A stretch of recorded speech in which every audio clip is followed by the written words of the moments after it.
everybody, I hope all of you are doing good. I am Deepika from Learno Hub, एक ऐसा free learning platform जहां पर आप पढ़ सकते हो physics, chemistry, maths, biology and SST absolutely for free only at learnohub.com।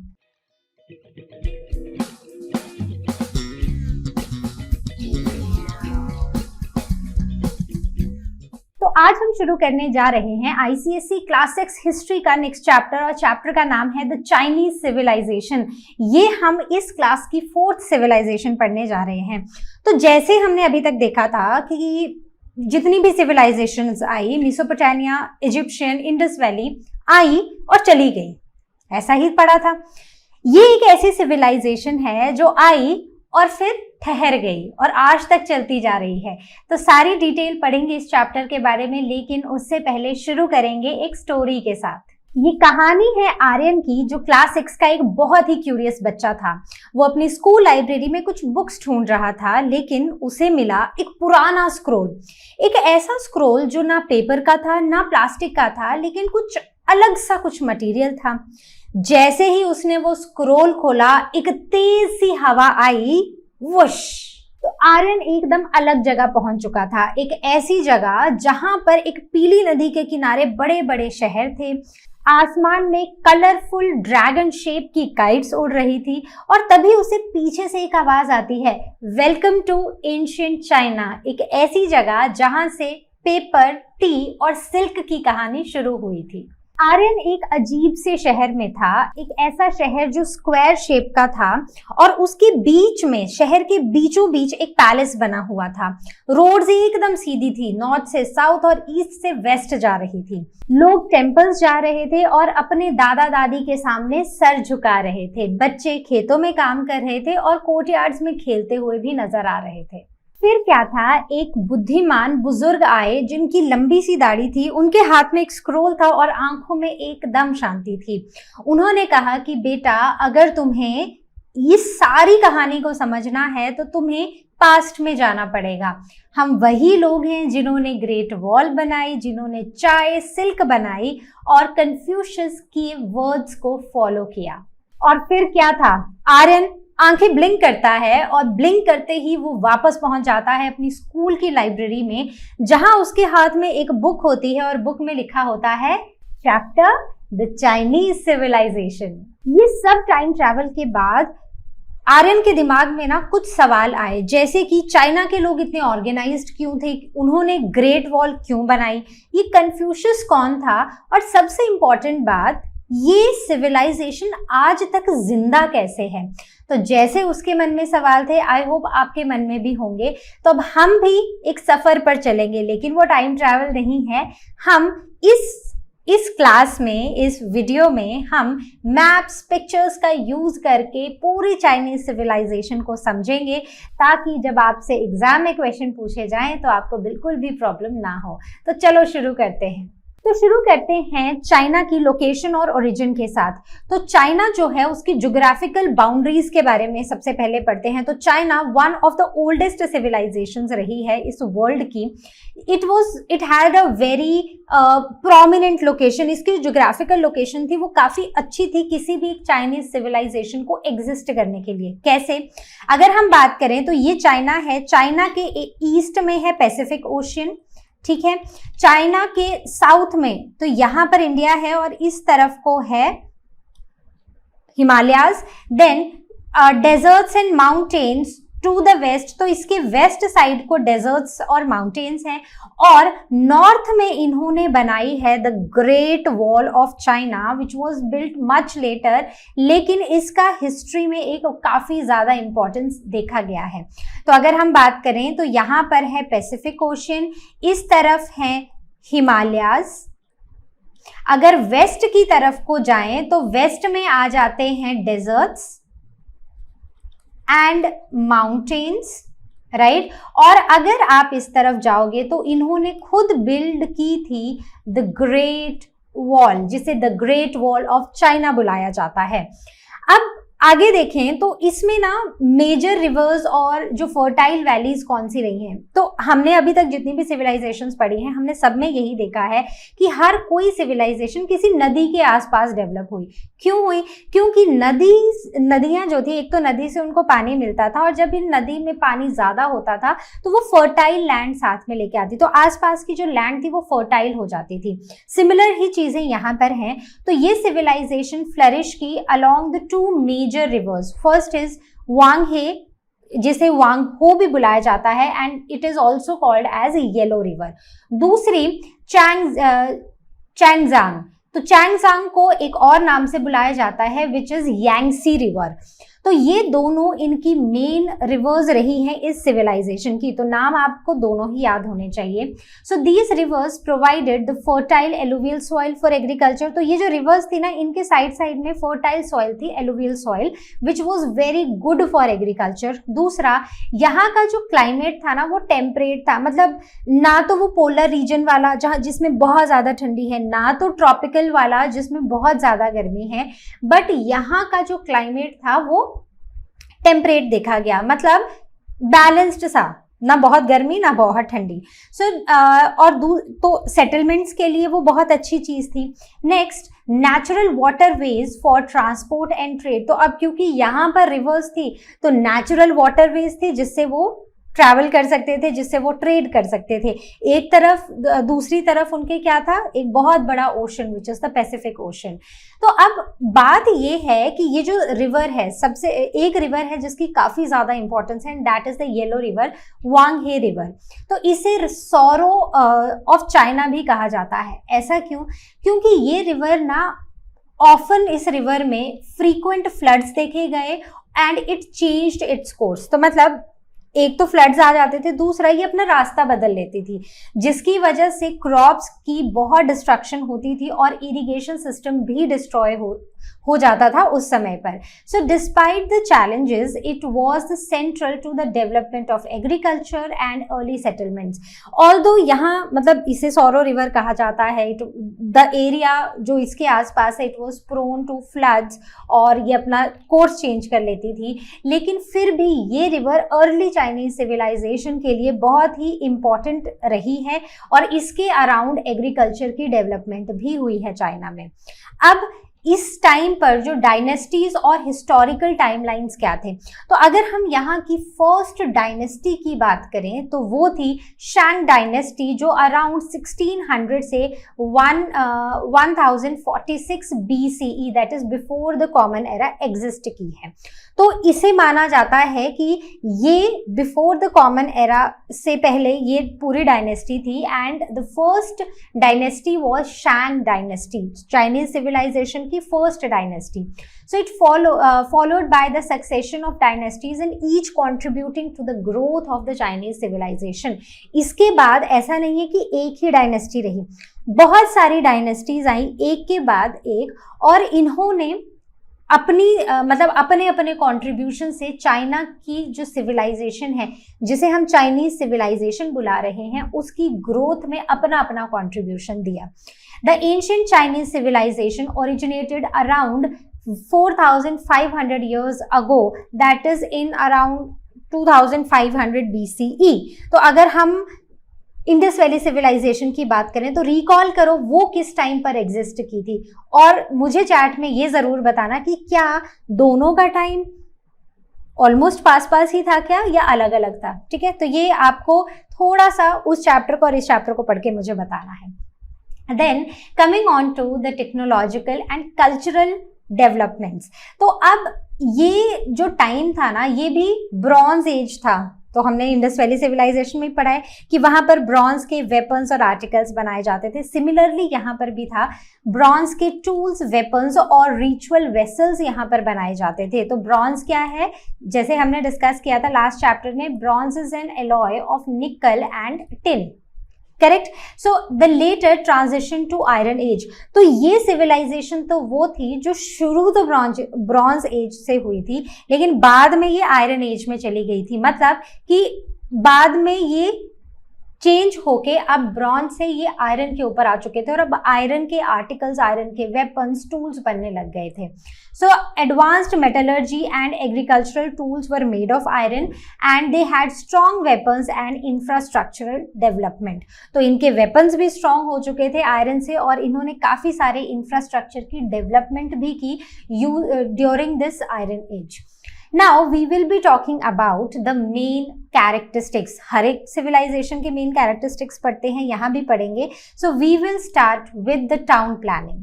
तो सबसे पहले है टाउन प्लानिंग। तो टाउन प्लानिंग जो थी, इनके जो टाउन्स थे उस टाइम के वो काफी अर्बनाइज थे और यही अर्बनाइजेशन शुरू हुई थी हुआंग हे वैली में।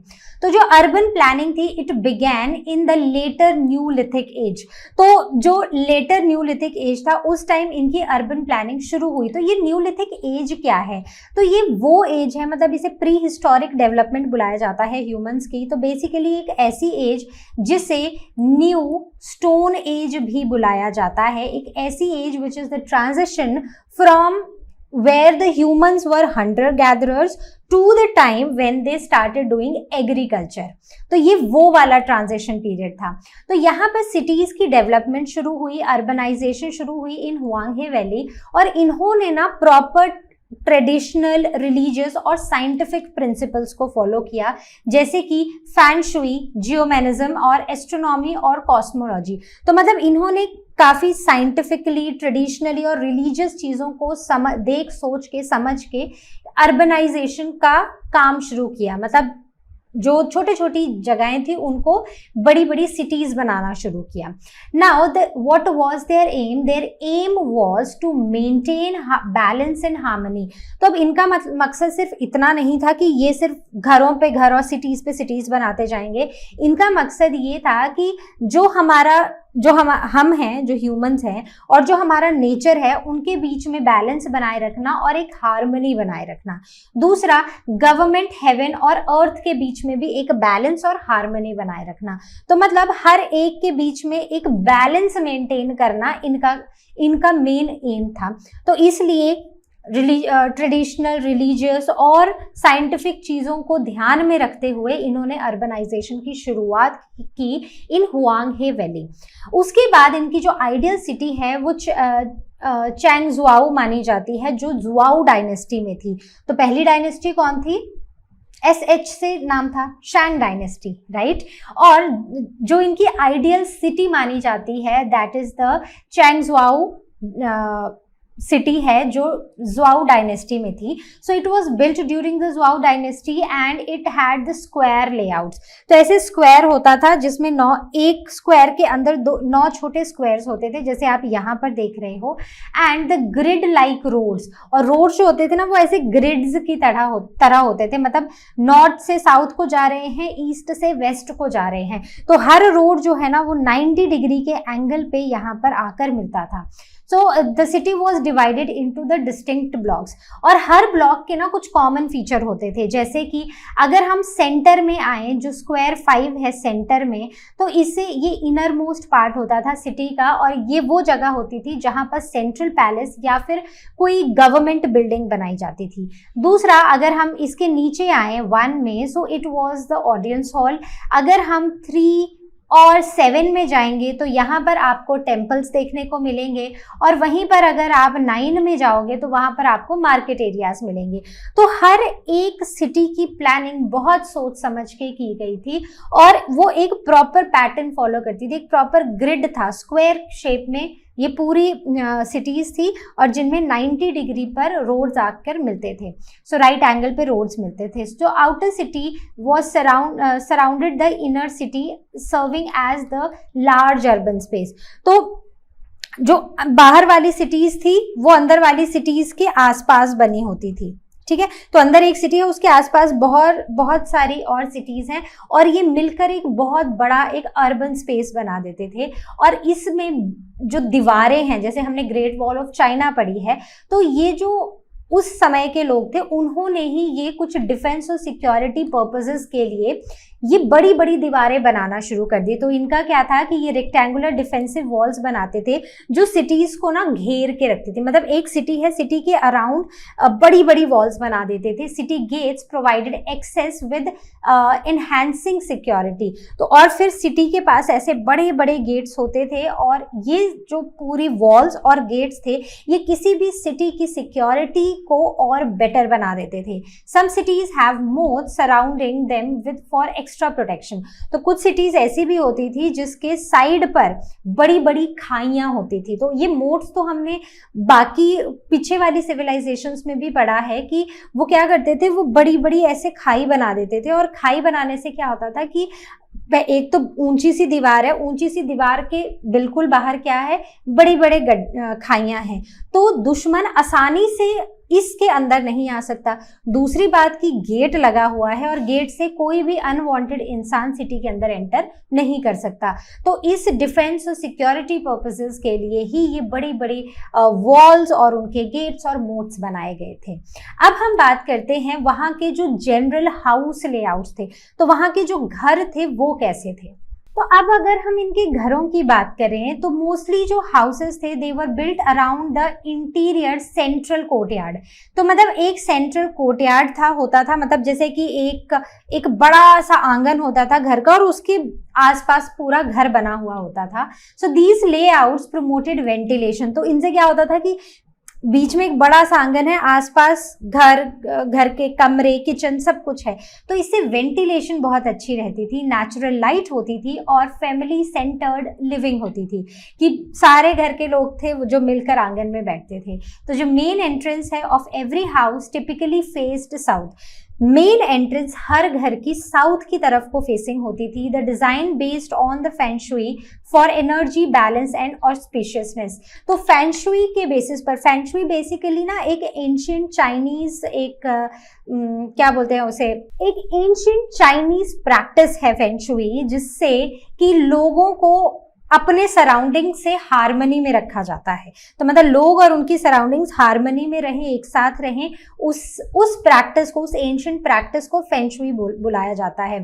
तो यहाँ पर भी जो अगर आप घर देखोगे ना, तो घर की जो मेन डोर है, मेन एंट्रेंस है, वो होगी टुवर्ड्स द साउथ और घर प्रॉपरली फेंगशुई के बेसिस पर डिजाइन होगा, जिससे एक पॉजिटिव एनर्जी रहेगी घर पर। नेक्स्ट इज, अगर हम बात करें जो सोशल क्लासेस हैं उनके घर कैसे होते थे, जो पुअर हैं और रिच हैं उनके घर कैसे होते थे। तो बेसिक प्लान अगर हम देखें तो बेसिक प्लान सेम होता था, बस फर्क होता था छोटे या बड़े घर। तो पुअर जो होते थे उनका छोटा सिंपल एक कमरे का घर होता था which was constructed using bamboo and sun dried BRICS.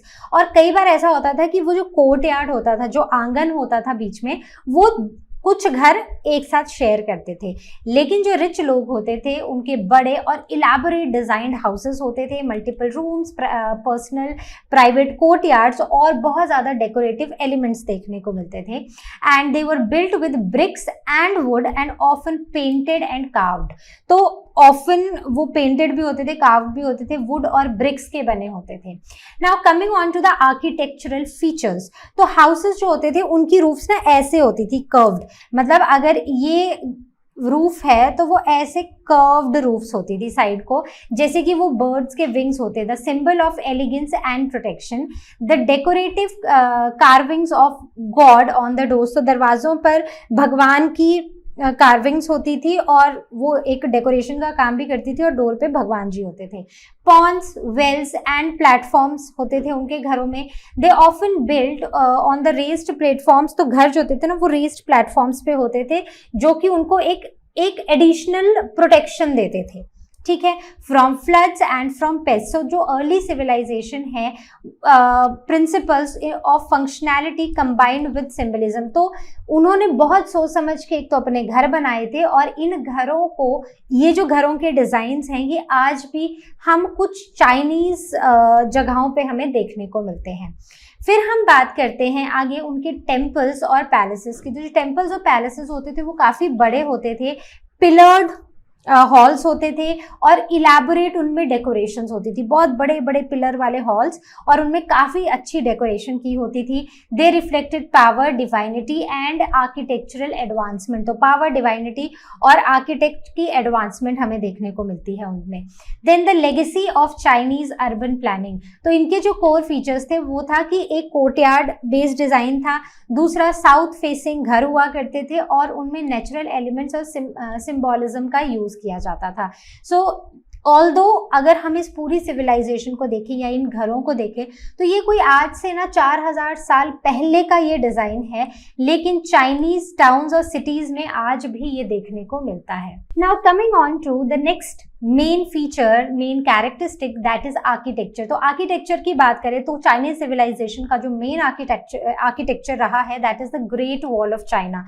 तो ये one of the most iconic और ब्रिलियंट चीज है चाइनीज सिविलाइजेशन की, and it was built as separate walls. तो पहले क्या था कि अलग अलग किंगडम्स थे चाइनीज सिविलाइजेशन में, और हर एक किंगडम ने ना अपनी एक अलग अलग वॉल बनाई थी।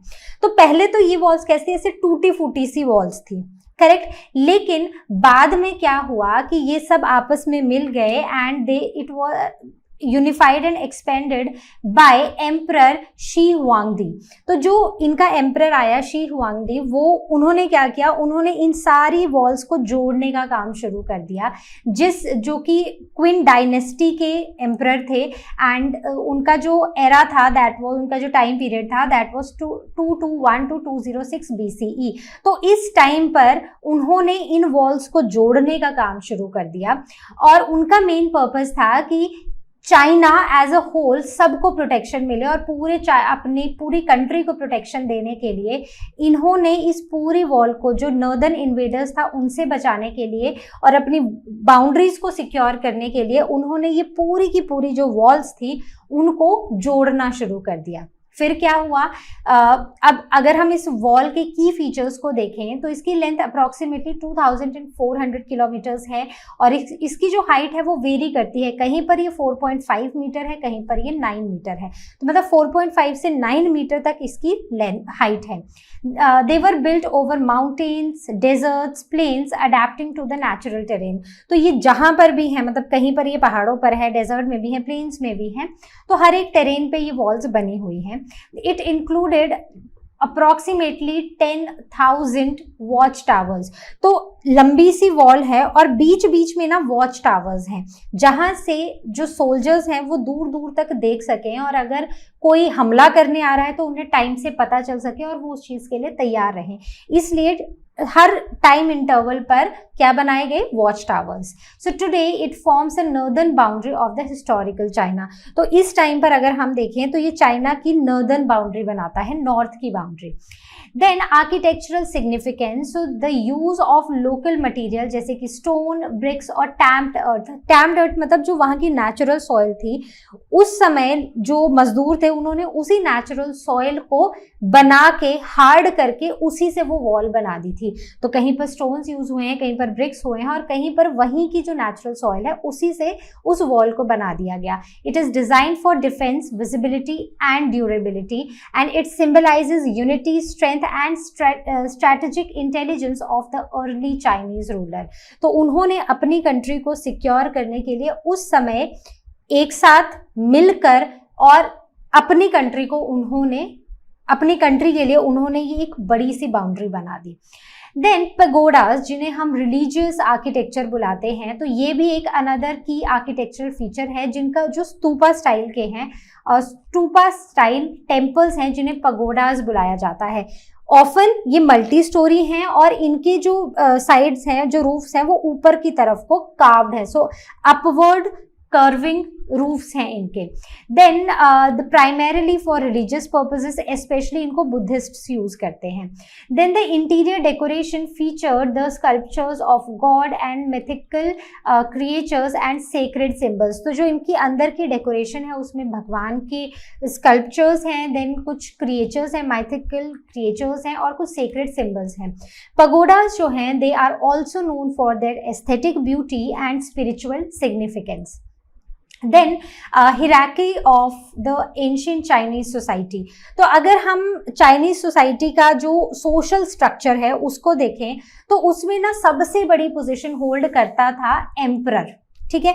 उससे नीचे आते थे nobles, merchants, craft people, farmers, और सबसे नीचे इस हिराकी में आते थे स्लेव्स। जो सोल्जर्स थे वहां के, उन्हें डीप रिस्पेक्ट मिलता था, लोग उनसे डरते भी थे और उन्हें सोसाइटी में एक स्पेशल पोजीशन भी मिलती थी।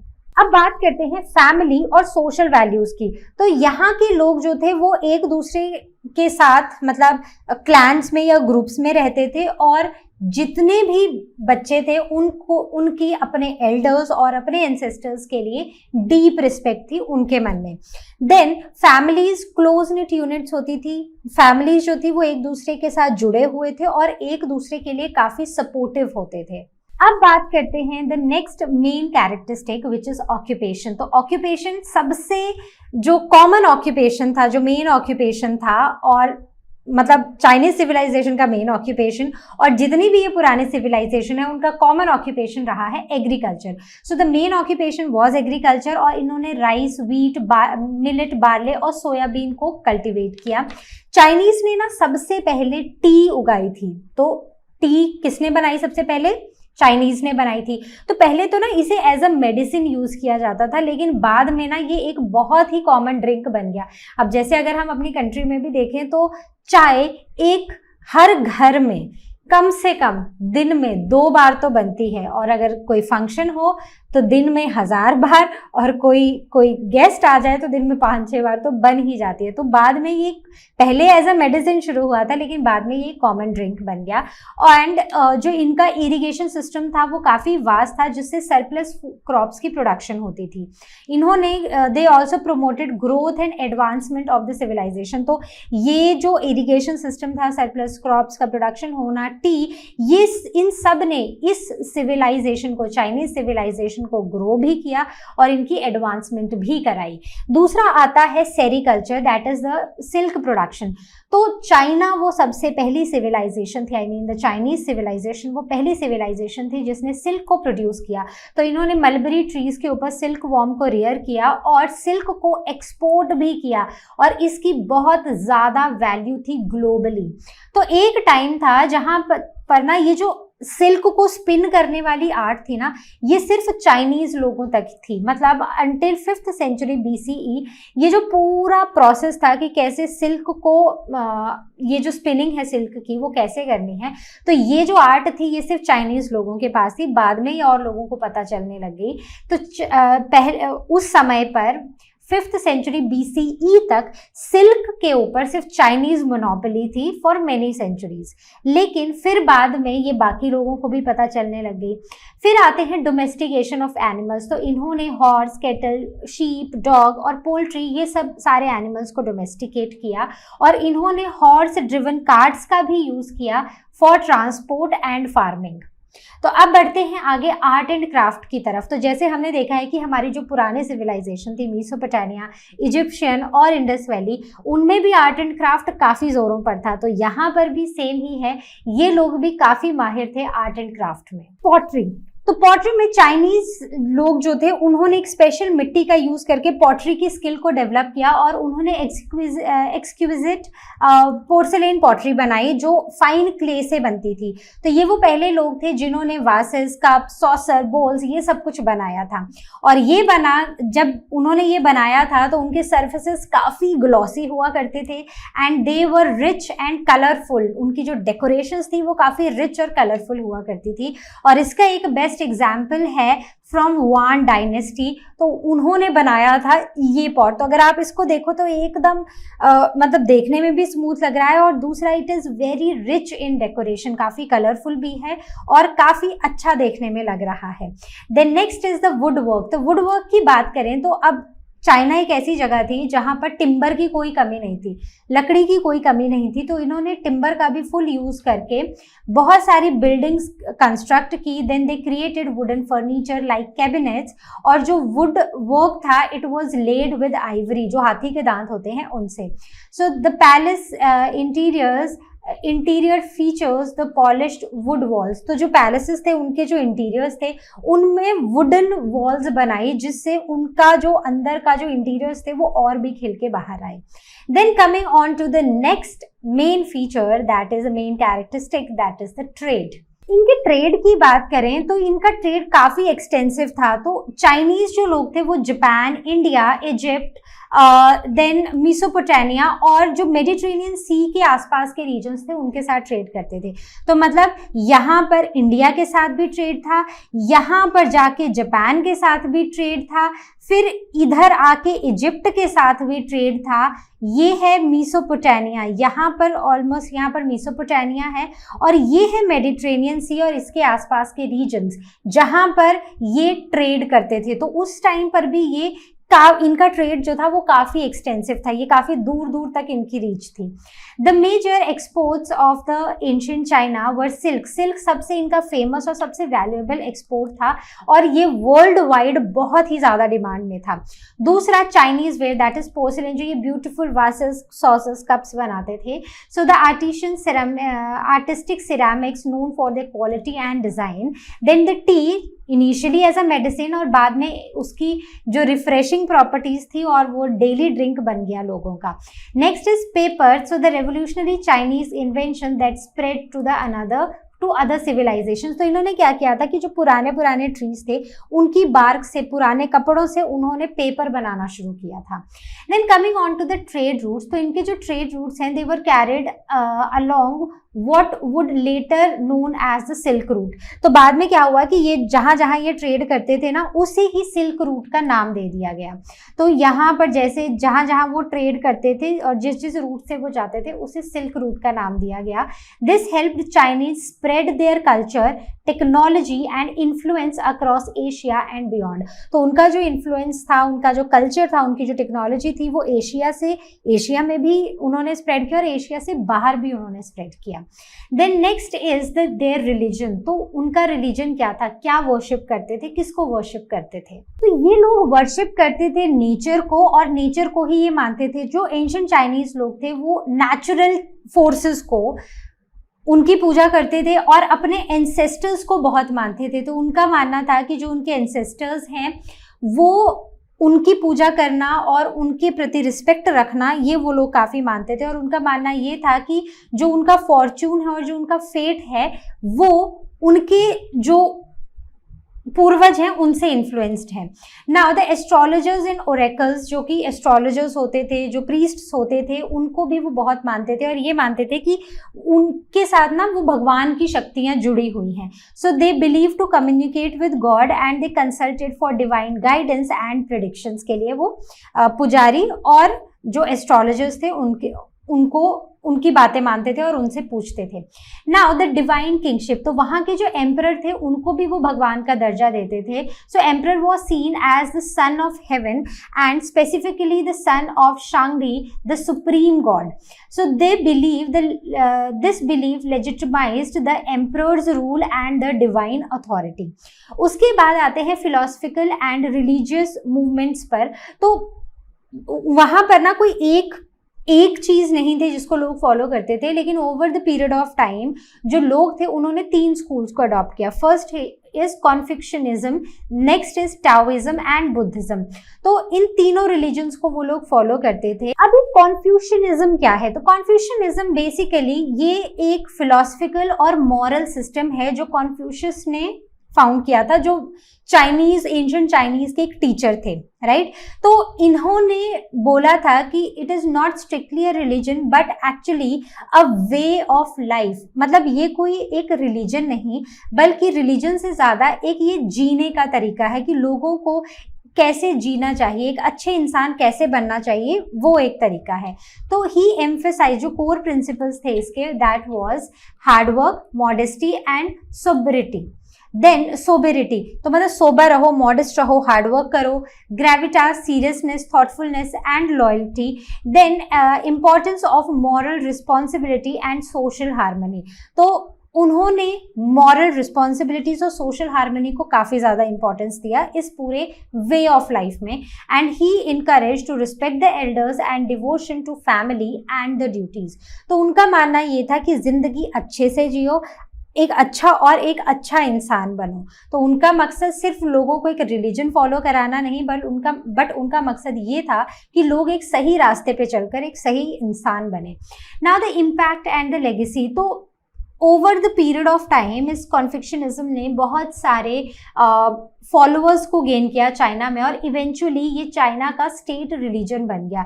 तो जो मॉरल कोड था, it was the moral code of imperial China, and this deeply influenced Chinese government, education and the family structures. तो ये जीने के तरीके ने चाइना को ओवरऑल काफी इन्फ्लुएंस किया। Now the contributions of the Chinese civilization. तो चाइना की जो ये ओल्ड सिविलाइजेशन थी, एंशिएंट सिविलाइजेशन थी, इसने वर्ल्ड को क्या दिया? बहुत कुछ दिया। सबसे पहले पेपर। तो इन्होंने क्या किया कि जो पुराने ओल्ड ट्रीज थे, ओल्ड रैग्स थे और जो फिशिंग नेट्स थे, उनसे पेपर बनाया, और फर्स्ट सेंचुरी में इन्होंने ये इन्वेंट किया पेपर को, एंड बाय 8th सेंचुरी ये पूरे यूरोप में फैल चुका था। दूसरी चीज ब्लॉक प्रिंटिंग। तो ब्लॉक प्रिंटिंग में क्या होता है कि एक वुड लेते हैं और वुड के ऊपर एक पूरा डिजाइन बना देते हैं, उस वुड को फिर इंक के ऊपर रखते हैं, और उस वुड में अब इंक लग गई, और अब उस इंक वाले वुड को हम किसी कपड़े पे रख देते हैं, तो वो एक ब्लॉक प्रिंटिंग हो जाती है। तो आपने बहुत रिसेंटली अपनी मम्मी से पूछना, ब्लॉक प्रिंट के सूट, ब्लॉक प्रिंट की साड़ियां उन्होंने जरूर सुनी होगी, आप उनसे पूछना, वो आपको दिखाएंगे भी जरूर। ठीक है, तो ये जो कार्व करते थे कुछ कुछ कैरेक्टर्स को ऑन वुडन ब्लॉक्स, फिर उनको इंक करके प्रेस कर देते थे पेपर के ऊपर। So by the 9th century CE Chinese were printing books. तो 9th century तक तो इन्होंने बुक्स को प्रिंट करना भी शुरू कर दिया था। Now their contribution to science and technology, scientific and technological contributions. So the gun powder, so they change the warfare globally. तो इन्होंने जहां पर सब वो तलवारों से और वेपन से लड़ रहे थे, अब इन्होंने गन पाउडर भी ले आया। तो अब लोग जो पहले वैसे ही लड़ते रहते थे, अभी और खतरनाक तरीके से लड़ने लगे। Then mariners compass, so they added the long distance sea navigation. तो कंपास बनाया। Then water mill used for grinding grains.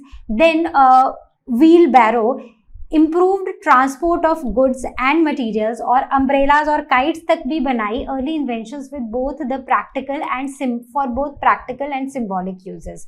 इनका कॉन्ट्रीब्यूशन एस्ट्रोनॉमी और टाइम कीपिंग में भी रहा है। That is they made the lunar solar calendar, जिसमें 365 days a year that were divided into the 12 months. So they used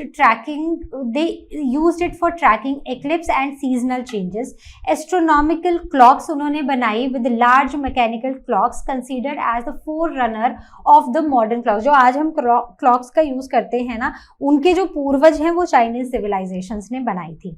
then seismograph. तो seismography क्या होता है? सिस्मोग्राफ वो होता है जो अर्थक्वेक को जो डिटेक्ट करता है, right. So they are known for their first seismograph invented in China which detects and records the earthquake, showcasing the advanced knowledge of the earth science। तो ये भी उन्होंने ही शुरू किया था। किसने किया था? चाइनीज सिविलाइजेशन में। Now coming on to the decline of Chinese civilization. तो अब बाकी सिविलाइजेशन की तरह जैसे मेसोपोटामिया, इजिप्शियन और Indus valley, Chinese civilization never truly declined. तो ये सिविलाइजेशन डिक्लाइन नहीं हुई। It never faded into oblivion despite political changes and foreign invasions. तो ऑल्दो यहाँ पर काफी पॉलिटिकल चेंजेस हुए, काफी इन्वेजन्स भी हुए, फॉरेन इन्वेजन्स, लेकिन कभी भी ये सिविलाइजेशन इतनी फेड नहीं हो गई कि मतलब इसका पता ही ना हो कि इस ड्यूरेशन में क्या हुआ था। जब से ये शुरू हुई है तब से लेके आज तक हर एक एरा के हमारे पास एक तरह से प्रूफ्स हैं, और हमें पता है कि ये सिविलाइजेशन कैसे बनी थी और कैसे आगे को बढ़ती आई है। Then the continuous civilization. So China is recognized as one of the oldest continuous civilization in the world history. They maintained the cultural identity, traditions, and governance through the dynastic changes. The civilization still endures today and influencing global politics, philosophy, technology and culture, तो आज भी exist करती है। Global politics, philosophy, technology और culture को influence करती है। Now the legacy and the modern presence, तो जो एंशियंट वैल्यूज हैं जैसे कि कॉन्फ्यूशियस के एथिक्स हैं, एंसेस्टर्स का वर्शिप करना है, ट्रेडिशनल आर्ट है, वो आज भी इनकी मॉडर्न सोसाइटी को इन्फ्लुएंस कर रहा है। ग्लोबल कल्चरल और academic discourse, so China remains a living link between the past and the present.